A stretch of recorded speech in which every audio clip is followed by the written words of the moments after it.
नमस्ते दर्शकों। तो आइए सुनते हैं मुंशी प्रेमचंद के उपन्यास गगन का नवा भाग।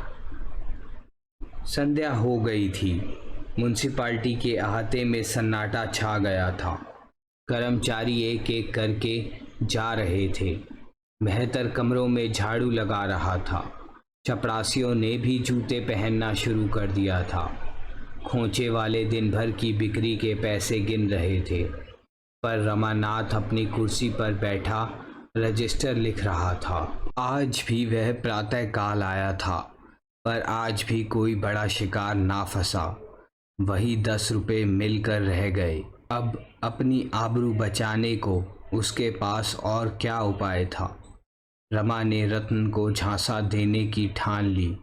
वह खूब जानता था कि रतन की यह अधीरता केवल इसलिए है कि शायद उसके रुपए मैंने खर्च कर दिए। अगर उसे मालूम हो जाए कि उसके रुपए तत्काल मिल सकते हैं तो वह शांत हो जाएगी। रमा उसे रुपए से भरी हुई थैली दिखाकर उसका संदेह मिटा देना चाहता था। वह खजांची साहब के चले जाने की राह देख रहा था। उसने आज जानबूझकर देर की थी। आज की आमदनी के 800 रुपये उसके पास थे। इसे वह अपने घर ले जाना चाहता था। खजांची ठीक 4 बजे उठा। उसे क्या गरज थी कि रमा से आज की आमदनी मांगता। रुपए गिनने से ही छुट्टी मिली। दिन भर वही लिखते लिखते और रुपए गिनते गिनते बेचारे की कमर दुख रही थी। रमा को जब मालूम हो गया कि खजांची साहब दूर निकल गए होंगे तो उसने रजिस्टर बंद कर दिया और चपरासी से बोला, थैली उठाओ, चल कर जमा कर आए। चपरासी ने कहा, खजांची बाबू तो चले गए। रमा ने आंखें गाड़ कर कहा, खजांची बाबू चले गए? तुमने मुझसे कहा क्यों नहीं? अभी कितनी दूर गए होंगे? चपरासी, सड़क के नुक्कड़ तक पहुंचे होंगे। रमानाथ, यह आमदनी कैसे जमा होगी? चपरासी, हुक्म हो तो बुला लाऊं? रमानाथ, अजी जाओ, मैं भी अब तक तो कहा नहीं, अब उन्हें आधे रास्ते से बुलाने जाओगे? हो तुम भी निरे बछिया के ताऊब, आज ज्यादा छान गए थे क्या? खैर, रुपए इसी दराज में रखे रहेंगे, तुम्हारी जिम्मेदारी रहेगी। चपड़ासी, नहीं बाबू साहब, मैं यहाँ रुपया नहीं रखने दूंगा। सब घड़ी बराबर नहीं जाती। कहीं रुपए उठ जाएं तो मैं बेगुनाह मारा जाऊं। सुबीते का ताला भी तो नहीं है यहाँ। रमानाथ, तो फिर ये रुपए कहाँ रखूं? चपड़ासी, हुजूर अपने साथ लेते जाए। रमा तो यह चाहता था ही। एक इक्का मंगवाया, उस पर रुपयों की थैली रखी और घर चला। सोचता जाता था कि अगर रतन भपकी में आ गई तो क्या पूछना। कह दूंगा 2 ही 4 दिन की कसर है। रुपए सामने देखकर उसे तसल्ली हो जाएगी। जालपा ने थैली देखकर पूछा, क्या कंगन ना मिले? रमानाथ, अभी तैयार नहीं था। मैंने समझा रुपए लेता चलूं जिसमें उन्हें तस्कीन हो जाए। जालपा, क्या कहा सराफ ने? रमानाथ, कहा क्या, आजकल करता है, अभी रतन देवी आई नहीं। जालपा, आती ही होगी, उसे चैन कहाँ। जब चिराग जले तक रतन ना आई तो रमा ने समझा अब ना आएगी। रुपए अलमारी में रख दिए और घूमने चल दिया। अभी उसे गए 10 मिनट भी ना हुए थे कि रतन आ पहुंची और आते ही आते बोली, कंगन तो आ गए होंगे। जालपा, हाँ आ गए हैं, पहन लो। बेचारे कई दफा सराफ के पास गए, अभागा देता ही नहीं, हीले हवाले करता है। रतन, कैसा सराफ है कि इतने दिन में हीले हवाले कर रहा है? मैं जानती कि रुपए झमेले में पड़ जाएंगे तो देती ही क्यों। ना रुपए मिलते हैं ना कंगन मिलता है। रतन ने यह बात कुछ ऐसे अविश्वास के भाव से कही कि जालपा जल उठी। गर्व से बोली, आपके रुपए रखे हुए हैं, जब चाहिए ले जाइए। अपने बस की बात तो है नहीं, आखिर जब सराफ देगा तभी तो लाएंगे। रतन, कुछ वादा करता है, कब देगा? जालपा, उसके वादों का क्या ठीक, सैकड़ों वादे तो कर चुका है। रतन, तो इसके माने यह है कि अब वह चीज ना बनाएगा? जालपा, जो चाहे समझ लो। रतन, तो मेरे रुपए ही दे दो, बाज आई ऐसे कंगन से। जालपा झमकर उठी, अलमारी से थैली निकाली और रतन के सामने पटक कर बोली, ये आपके रुपए रखे हैं, ले जाइए। वास्तव में रतन की अधीरता का कारण वही था जो रमा ने समझा था। उसे भ्रम हो रहा था कि इन लोगों ने मेरे रुपए खर्च कर डाले, इसलिए वह बार बार कंगन का तकाजा करती थी। रुपए देखकर उसका भ्रम शांत हो गया। कुछ लज्जित होकर बोली, अगर 2-4 दिन में देने का वादा करता हो तो रुपए रहने दो। जालपा, मुझे तो आशा नहीं है कि इतनी जल्दी दे दे। जब चीज तैयार हो जाएगी तो रुपए मांग लिए जाएंगे। रतन, क्या जाने उस वक्त मेरे पास रुपए रहें या ना रहें।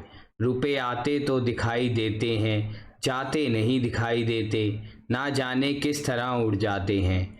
अपने ही पास रख लो तो क्या बुरा। जालपा, तो यहाँ भी तो वही हाल है, फिर पराई रकम घर में रखना जोखिम की बात भी तो है। कोई गोलमाल हो जाए तो व्यर्थ का दंड देना पड़े। मेरे ब्याह के चौथे ही दिन मेरे सारे गहने चोरी चले गए, हम लोग जागते ही रह गए। पर ना जाने कब आंख लग गई और चोरों ने अपना काम कर लिया। 10,000 की चपत पड़ गई, कहीं वह ही दुर्घटना फिर हो जाए तो कहीं के ना रहें। रतन, अच्छी बात है, मैं रुपए लिए जाती हूँ, मगर देखना निश्चिंत ना हो जाना। बाबूजी से कह देना सराफ का पिंड ना छोड़ें। रतन चली गई। जालपा खुश थी कि सिर से बोझ टला। बहुधा हमारे जीवन पर उन्हीं के हाथों कठोरतम आघात होता है जो हमारे सच्चे हितैषी होते हैं। रमा कोई 9 बजे घूम कर लौटा। जालपा रसोई बना रही थी, उसे देखते ही बोली, रतन आई थी, मैंने उसके सब रुपए दे दिए। रमा के पैरों के नीचे से मिट्टी खिसक गई, आंखें फैलकर माथे पर जा पहुंची। घबरा कर बोला, क्या कहा? रतन को रुपए दे दिए? तुमसे किसने कहा था कि उसे रुपए दे देना? जालपा, उसी के रुपए तो तुमने ला कर रखे थे, तुम खुद उसका इंतजार कर रहे थे। तुम्हारे जाते ही वह आई और कंगन मांगने लगी, मैंने झल्ला कर उसके रुपए फेंक दिए। रमा ने सावधान होकर कहा, उसने रुपए मांगे तो ना थे? जालपा, मांगे क्यों नहीं, हाँ, जब मैंने दे दिए तो अलबत्ता कहने लगी, इसे क्यों लौटाती हो, अपने पास ही पड़ा रहने दो। मैंने कह दिया, ऐसे शक्की मिजाज वालों का रुपया मैं नहीं रखती। रमानाथ, ईश्वर के लिए तुम मुझसे बिना पूछे ऐसे काम मत किया करो। जालपा, तो अभी क्या हुआ, उसके पास जाकर रुपए मांग लाओ, मगर अभी से रुपए घर में लाकर अपने जी का जंजाल क्यों मोल लोगे? रमा इतना निस्तेज हो गया कि जालपा पर बिगड़ने की भी शक्ति उसमें ना रही। रुआंसा होकर नीचे चला गया और स्थिति पर विचार करने लगा। जालपा पर बिगड़ना अन्याय था। जब रमा ने साफ कह दिया कि ये रुपए रतन के हैं और इसका संकेत तक ना दिया कि मुझसे पूछे बगैर रतन को रुपए मत देना, तो जालपा का कोई अपराध नहीं। उसने सोचा, इस समय झल्लाने और बिगड़ने से समस्या हल ना होगी। शांत चित होकर विचार करने की आवश्यकता है। रतन से रुपए वापस लेना अनिवार्य था। जिस समय वह यहाँ आई है, अगर मैं खुद मौजूद होता तो कितनी खूबसूरती से सारी मुश्किल आसान हो जाती। मुझको क्या शामत सवार थी कि घूमने निकला। एक दिन ना घूमने जाता तो कौन मर जाता था। कोई गुप्त शक्ति मेरा अनिष्ट करने पर उताई हो गई है। 10 मिनट की अनुपस्थिति के ने सारा खेल बिगाड़ दिया। वह कह रही थी कि रुपए रख लीजिए। जालपा ने ज़रा समझ से काम लिया होता तो यह नौबत काहे को आती। लेकिन फिर मैं बीती हुई बातें सोचने लगा। समस्या है, रतन से रुपए वापस कैसे मिल जाएं। तो ना चल कर कहूँ, रुपए लौटाने से आप नाराज़ हो गई हैं। असल में मैं आपके लिए रुपए ना लाया था, सराफ से इसलिए मांग लाया था जिसमें वह चीज़ बना कर दे दे। संभव है वह खुद ही लज्जित होकर क्षमा मांगे और रुपए दे दे। बस इस वक्त वहाँ जाना चाहिए। यह निश्चय करके उसने घड़ी पर नज़र डाली। 8:30 बजे थे। अंधकार छाया हुआ था। ऐसे समय रतन घर से बाहर नहीं जा सकती। रमा ने साइकिल उठाई और रतन से मिलने चला। रतन के बंगले पर आज बड़ी बहार थी। यहाँ नित्य की कोई न कोई उत्सव, दावत, पार्टी होती रहती थी। रतन का एकांत निरस जीवन इन विषयों की ओर उसी भांति लपकता था जैसे प्यासा पानी की ओर लपकता है। इस वक्त वहाँ बच्चों का जमघट था। एक आम के वृक्ष में झूला पड़ा था। बिजली की बत्तियां जल रही थी। बच्चे झूला झूल रहे थे और रतन खड़ी झुला रही थी। हू हा मचा हुआ था। वकील साहब इस मौसम में भी ऊनी ओवरकोट पहने बरामदे में बैठे सिगार पी रहे थे। रमा की इच्छा हुई कि झूले के पास जाकर रतन से बातें करे, पर वकील साहब को खड़े देखकर वह संकोच के मारे उधर ना जा सका। वकील साहब ने उसे देखते ही हाथ बढ़ा दिया और बोले, आओ रमा बाबू, कहो तुम्हारे म्युनिसिपल बोर्ड की क्या खबरें हैं। रमा ने कुर्सी पर बैठते हुए कहा, कोई नई बात तो नहीं है हुई। वकील, आपके बोर्ड में लड़कियों की अनिवार्य शिक्षा का प्रस्ताव कब पास होगा? और कई बोर्डों के ने जो पास कर दिया। जब तक स्त्रियों की शिक्षा का काफ़ी प्रचार ना होगा, हमारा कभी उद्धार ना होगा। आप तो यूरोप ना गए होंगे। ओह, क्या आज़ादी है, क्या दौलत है, क्या जीवन है, क्या उत्साह है। बस मालूम होता है यही स्वर्ग है। और स्त्रियां भी सचमुच देवियां हैं। इतनी हंसमुख, इतनी स्वच्छंद, यह सब स्त्री शिक्षा का प्रसाद है। रमा ने समाचार पत्रों में इन देशों का जो थोड़ा बहुत हाल पड़ा था उसके आधार पर बोला। वहाँ स्त्रियों का आचरण तो बहुत अच्छा नहीं है। वकील, नॉनसेंस, अपने अपने देश की प्रथा है। आप एक युवती को किसी युवक के साथ एकांत में विचरते देखकर दांतों तले उंगली दबाते हैं।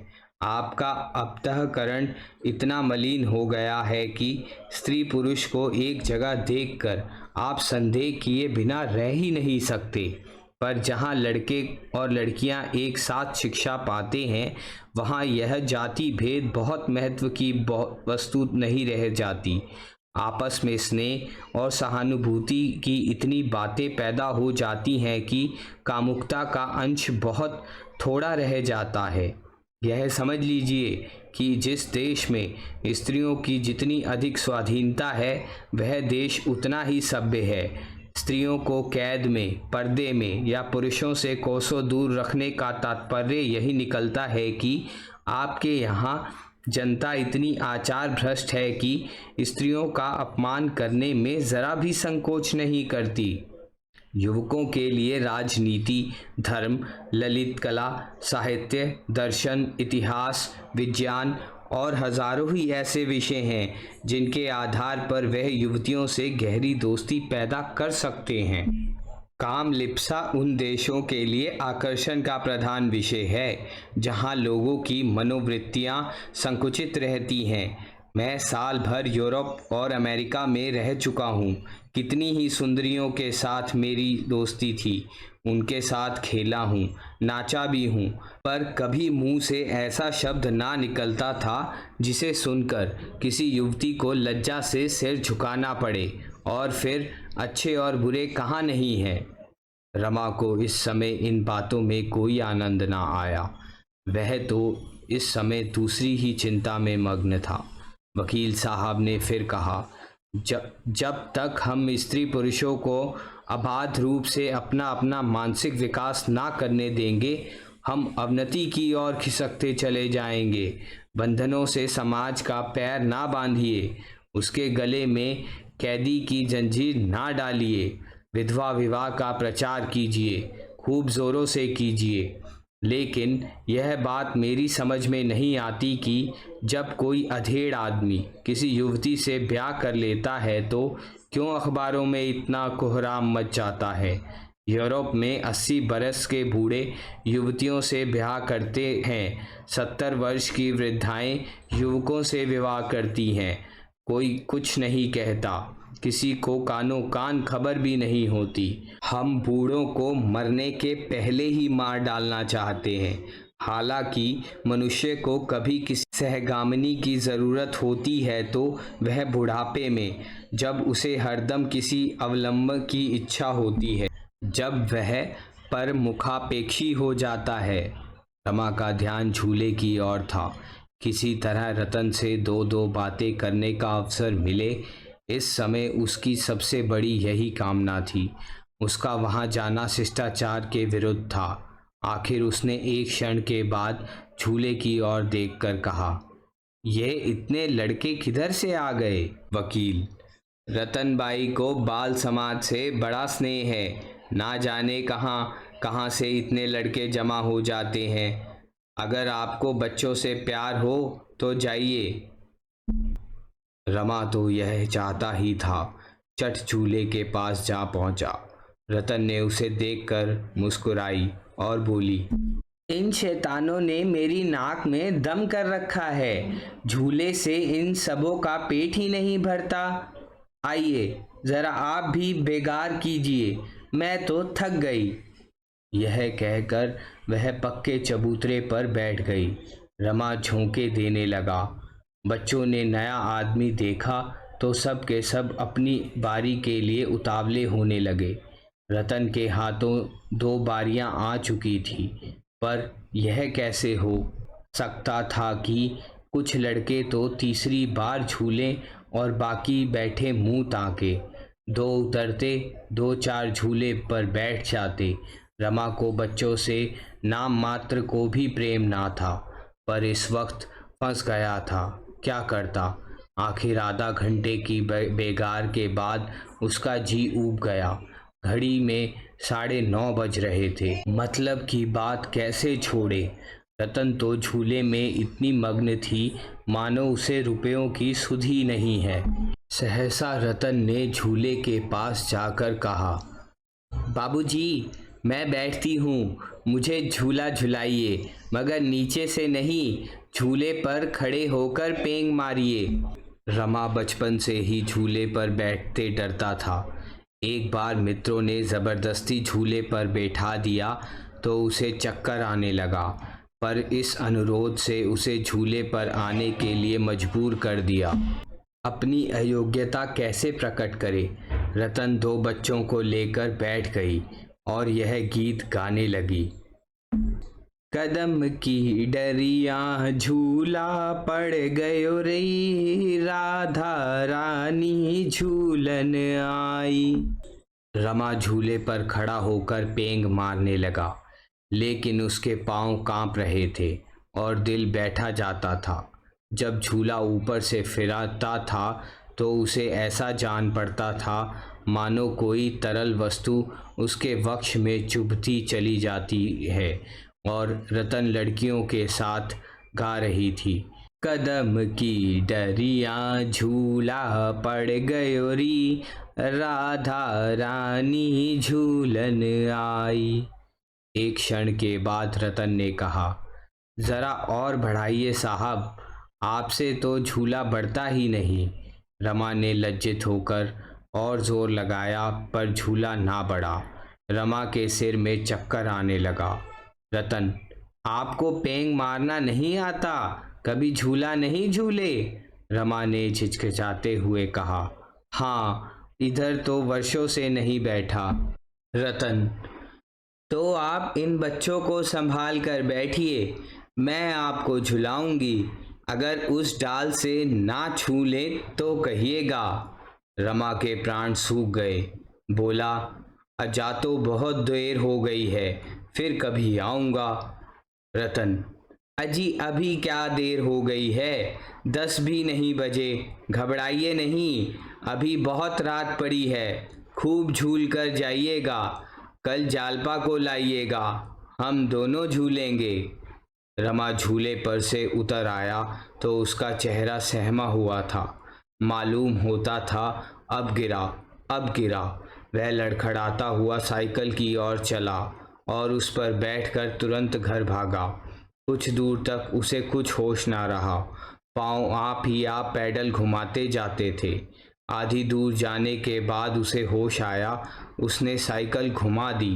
कुछ दूर चला, फिर उतरकर सोचने लगा, आज संकोच में पड़कर कैसी बाजी हाथ से खोई। वहां से चुपचाप अपना मुंह सा लिए लौट आया। क्यों उसके मुंह से आवाज़ नहीं निकली? रतन कुछ हौवा तो थी नहीं जो उसे खा जाती। सहसा उसे याद आया, थैली में 800 रुपये थे। जालपा ने झुंझलाकर थैली की थैली उसके हवाले कर दी। शायद उसने भी गिने नहीं। नहीं, ज़रूर कहती, कहीं ऐसा ना हो थैली किसी को दे दे या और रुपए में मिला दे तो गज़ब ही हो जाए। कहीं का ना रहूं, क्यों ना इसी वक्त चलकर बेशी रुपए मांग जाऊं। लेकिन देर बहुत हो गई है, सवेरे फिर आना पड़ेगा। मगर यह 200 रुपये मिल भी गए तब भी तो 500 रुपयों की कमी रहेगी। उसका क्या प्रबंध होगा? ईश्वर ही बेड़ा पार लगाए तो लग सकता है। सवेरे कुछ प्रबंध ना हुआ तो क्या होगा, यह सोचकर वह कांप उठा। जीवन में ऐसे अवसर भी आते हैं जब निराशा में भी हमें आशा होती है। रमा ने सोचा, एक बार फिर गंगू के पास चलूं, शायद दुकान पर मिल जाए। उसके हाथ पांव जोड़ूं, संभव है कुछ दया आ जाए। वह सराफे जा पहुंचा, मगर गंगू की दुकान बंद थी। वह लौटा ही था कि चरणदास आता हुआ दिखाई दिया। रमा को देखते ही बोला, बाबूजी, आपने तो इधर का रास्ता ही छोड़ दिया। कहिए, रुपए कब तक मिलेंगे? रमा ने विनम्र भाव से कहा, अब बहुत जल्दी मिलेंगे भाई, देर नहीं है। देखो, गंगू के रुपए चुकाए हैं, अब की तुम्हारी बारी है। चरणदास, वह सब किस्सा मालूम है। गंगू ने होशियारी से अपने रुपए ना ले लिए होते तो हमारी तरह टापा करते। साल भर हो रहा है, रुपए सैकड़े का सूद भी रखिए तो 84 रुपये होते हैं।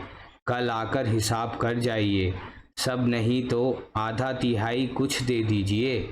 लेते देते रहने से मालिक को ढांढस रहता है।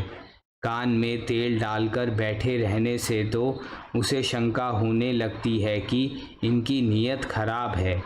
तो कल कब आइएगा? रमानाथ, भाई, कल मैं रुपए लेकर तो ना आ सकूंगा। यूँ जब कहो तब चलाऊं। क्यों इस वक्त अपने सेठ जी से 400-500 रुपये का बंदोबस्त ना करा दोगे? तुम्हारी मुट्ठी भी गरम कर दूंगा। चरणदास, कहाँ की बात लिए फिरते हो बाबूजी? सेठ जी एक कौड़ी तो देंगे नहीं। उन्होंने यही बहुत सलूक किया कि नालिश नहीं कर दी।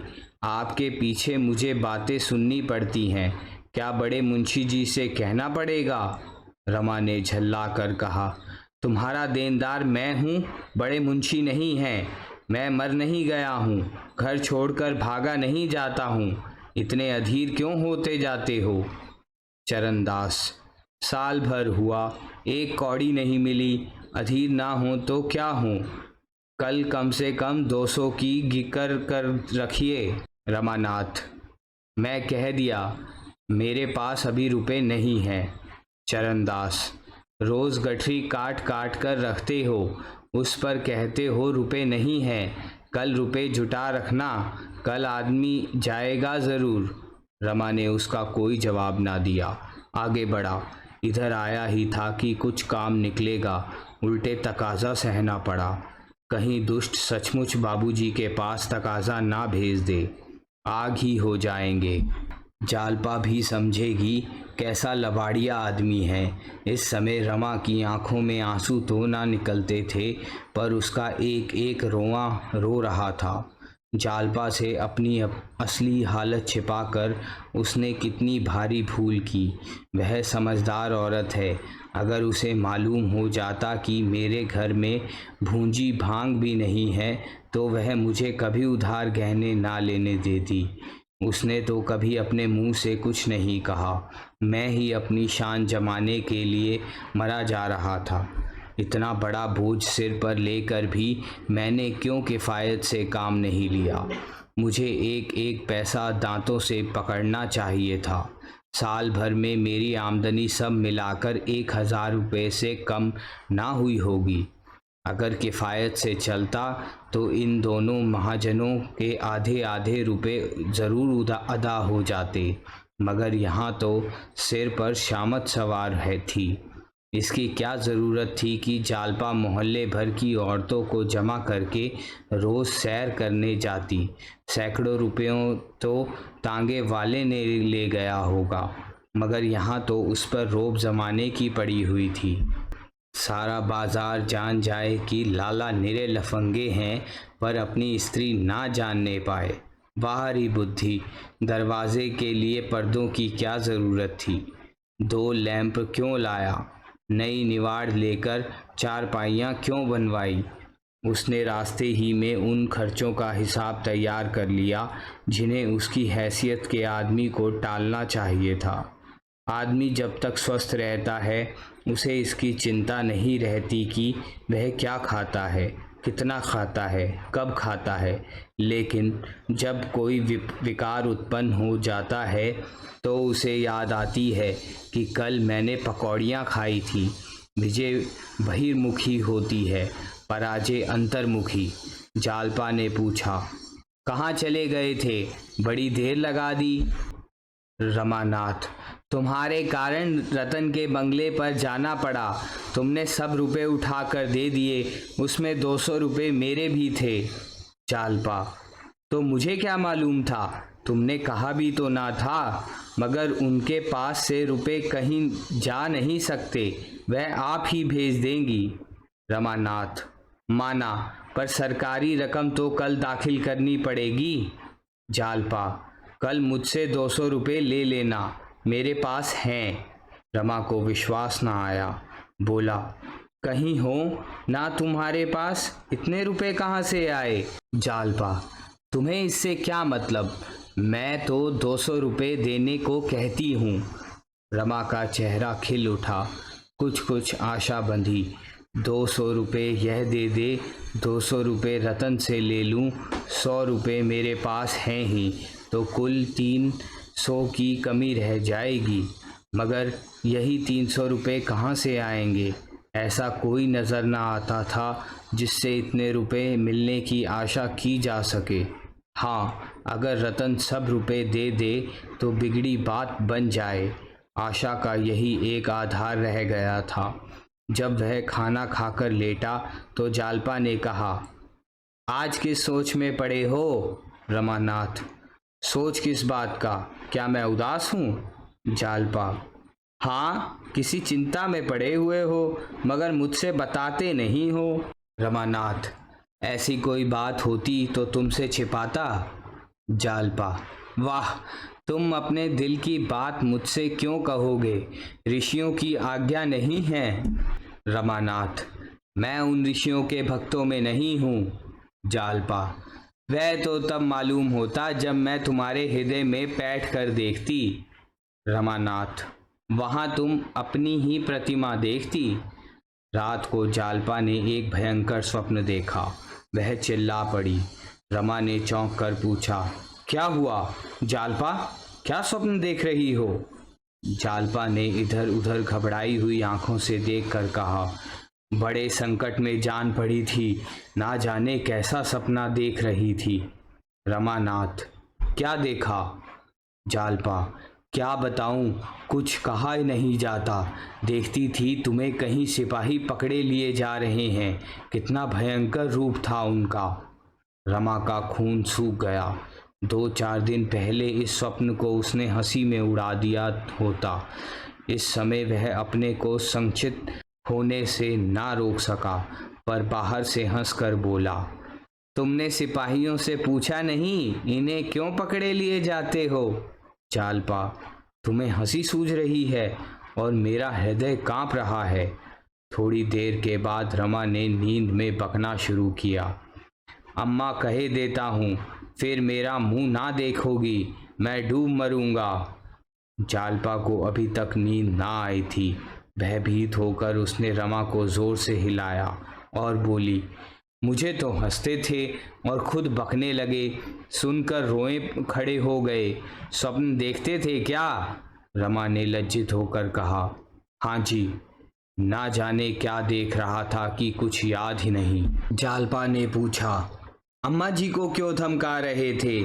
सच बताओ, क्या देखते थे? रमा ने सिर खुजलाते हुए कहा, कुछ याद नहीं आता, यूं ही बकने लगा हूँगा। जालपा, अच्छा तो करवट सोना, चित्त सोने से आदमी बकने लगता है। रमा करवट पोड़ गया, पर ऐसा जान पड़ता था मानो चिंता और शंका दोनों आंखों में बैठी हुई निद्रा के आक्रमण से उनकी रक्षा कर रही हैं। जगते हुए 2 बज गए। सहसा जालपा उठ बैठी और सुरही से पानी उड़ेलती हुई बोली, बड़ी प्यास लगी थी, क्या तुम अभी तक जाग रहे हो? रमा, हाँ जी, नींद उचट गई है। मैं सोच रहा था कि तुम्हारे पास 200 रुपये कहाँ से आ गए, मुझे इसका आश्चर्य है। जालपा, ये रुपए मैं मायके से लाई थी, कुछ विदाई में मिले थे, कुछ पहले से रखे थे। रमानाथ, तब तो तुम रुपए जमा करने में बड़ी कुशल हो, यहाँ क्यों नहीं कुछ जमा किया? जालपा ने मुस्कुराकर कहा, तुम्हें पाकर अब रुपए की परवाह नहीं रही। रमानाथ, अपने भाग्य को कोसती होगी। जालपा, भाग्य को क्यों कोसूं? भाग्य को वह औरतें रोएं जिनका पति निकट्ठू हो, शराबी हो, दुराचारी हो, रोगी हो, तानों से स्त्री को छेड़ता रहे, बात बात पर बिगड़े। पुरुष मन का हो तो स्त्री उसके साथ उपवास करके भी प्रसन्न रहेगी।